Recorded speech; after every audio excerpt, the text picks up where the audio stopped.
Kalau Tuhan memang menciptakan kita segambar dan serupa dengan Dia, lalu mengapa kita menolak orang-orang yang kita anggap berdosa?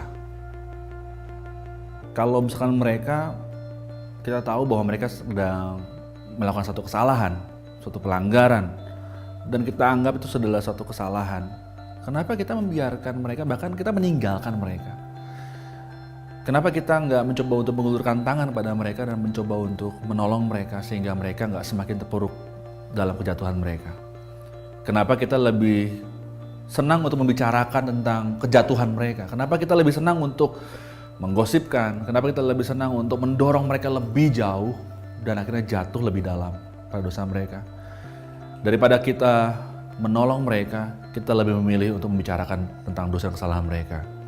Daripada kita memilih untuk memuridkan, atau jangan kata memuridkan, daripada kita mencoba untuk mengulurkan tangan untuk membawa mereka kepada Tuhan, kita justru lebih cenderung memilih untuk membawa mereka dan membiarkan mereka jatuh. Bahkan mungkin kalau perlu kita tutup pintu kita rapat-rapat. Kita nggak welcome sama keadaan mereka, kita nggak menyambut kedatangan mereka. Kalau misalkan di dalam komunitas kita, di dalam gereja kita, ada seorang, katakanlah, seorang yang kita anggap punya dosa besar banget. Contohnya misalkan, kalau ada seorang waria datang ke gereja, atau seorang wanita tunasusila yang kita tahu bahwa kita sering lihat dia bersama pria, dia sering menjajakan tubuhnya, datang ke gereja. Atau mungkin kita kenal dia terlibat dalam aktivitas seperti LGBT, dia seorang gay mungkin, datang ke gereja. Apakah engkau akan memandang mereka dengan tatapan sinis? Kita memandang mereka sebelah mata, tanpa kita sadar bahwa sebetulnya kita pun punya pelanggaran dan punya kesalahan dan punya dosa yang sama. Dosanya mungkin beda, tapi itu juga punya kesalahan, punya pelanggaran juga kan. Saya jadi teringat cerita tentang Yesus ketika dia sedang berjalan dengan murid-muridnya, lalu tiba-tiba Yesus pada waktu itu memisahkan diri. Dia lebih memilih untuk menghampiri sebuah sumur, untuk menghampiri seorang wanita Samaria. Samaria menggambarkan sebuah kota di mana mereka nggak sejalan, nggak sebudaya dengan bangsa Israel pada waktu itu. Tapi hal yang unik bukan hanya soal Samarianya saja, tapi bicara soal seorang wanita yang dianggap berdosa sehingga dia harus, karena malunya, dia harus mengambil air di siang hari supaya nggak sama seperti wanita-wanita lain yang bergerombol bersama-sama mengambil air, tapi dia memilih untuk mengambil di siang hari untuk mengambil kebutuhannya. Yang dilakukan oleh Yesus, dia nggak tanya, kamu sadar nggak akan dosa pelanggaranmu? Dia nggak tanya, kamu tahu bahwa hukumanmu kalau misalnya kamu terus dosa seperti ini apa? Tapi yang Yesus tawarkan adalah, di dalam hidupku, dalam diriku ini mengalir aliran air hidup. Ketika engkau minumnya, engkau nggak akan pernah lagi kehausan. Maka air hidup ini akan terus memuaskanmu sampai seumur hidupmu. Yesus berikan teladan pada waktu itu adalah, ketika engkau menjumpai orang yang mungkin sedang terpuruk dalam kesalahan mereka, pelanggaran mereka, dan dosa mereka, Yesus memilih untuk mengulurkan tangan dan memberikan pertolongan. Karena dia tahu, dia sedang memandang gambar diri yang utuh dan sempurna. Wanita itu merasa bahwa dirinya sudah rusak, udah nggak punya daya, udah nggak punya apa-apa lagi. Dia sudah dicemooh, banyak orang menjauhi dia. Dan Tuhan Yesus lebih memilih untuk apa? Aku memberikan kepadamu air hidup. Hari-hari ini Tuhan memanggil kita sebagai gereja Tuhan untuk apa? Ketika kita melihat ada orang-orang yang mungkin mereka merasa sendirian, mereka punya masalah, mereka punya dosa pelanggaran, mereka merasa bahwa dosa mereka ini udah hancur, membuat mereka hancur, mereka gak punya harapan untuk memperbaiki dirinya lagi. Tuhan saat ini mau membawa kita sebagai gereja Tuhan. Yuk ulurkan tangan buat mereka. Mereka butuh kita. Kita gak perlu tutup pintu kita. Kita gak perlu tetap mereka dengan tatapan sinis.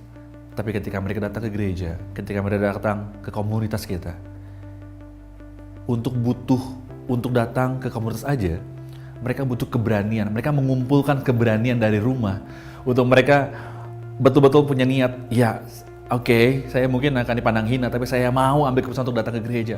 Dia punya harapan, mereka punya ekspektasi, mereka punya sesuatu yang saya pasti akan dirangkul, saya pasti akan diterima. Ya kalaupun nggak diterima, paling nggak mereka mau cari saya, mereka mau menggapai tangannya untuk saya.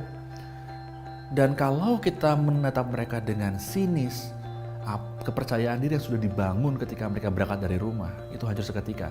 Dan jangan salahkan, kalau akhirnya mereka meninggalkan kita, meninggalkan gereja, meninggalkan komunitas kita selama-lama dan menganggap bahwa itu semua omong kosong. Tapi bayangkan ketika mereka punya ekspektasi bahwa mereka, oke, nggak apa-apa, orang-orang di gereja mungkin menolak saya, nggak apa-apa, tapi saya mau datang ke gereja, saya mau memberikan hidup saya buat Tuhan, hari ini saya mengambil keputusan untuk datang ke gereja.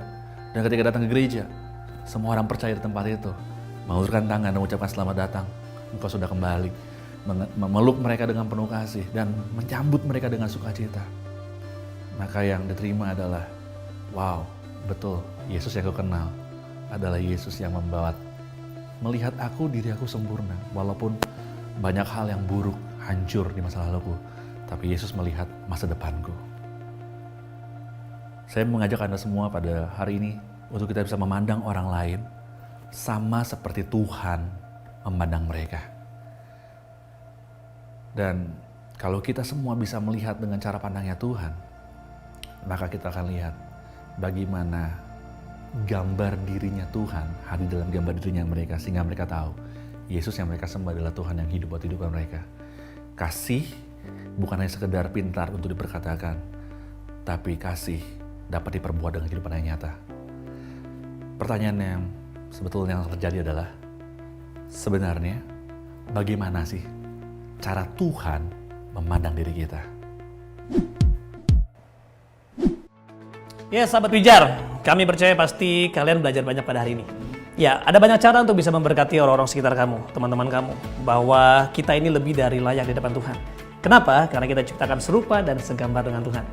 Kamu bisa melakukan sesuatu juga hari ini dengan buat video bersama komunitasmu yang berisikan pesan yang ingin kamu kirimkan kepada seorang yang merasa dirinya tidak berharga, agar ia menyadari bahwa ia dikasih. Yes. Kirimkan video kamu beserta pertanyaan atau ada komentar yang mungkin kamu punya ke email sahabat@pijar.tv, dan video terbaik yang kami pilih akan kami tayangkan pada episode berikutnya, Under Construction. Ya, dan kamu juga bisa mengirimkan pertanyaan serta komentar ke nomor telepon yang tertera di layar kaca kamu.